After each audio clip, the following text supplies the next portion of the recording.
घटगाँरे आंतर्जातीय जुग दिवस पालित।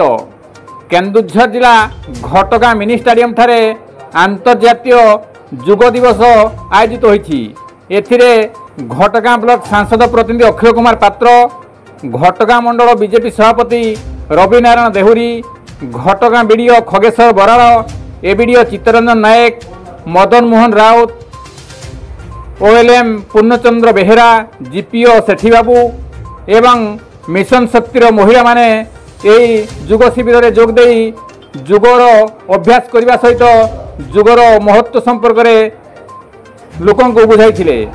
कविंद्र राउत का रिपोर्ट, केडी न्यूज।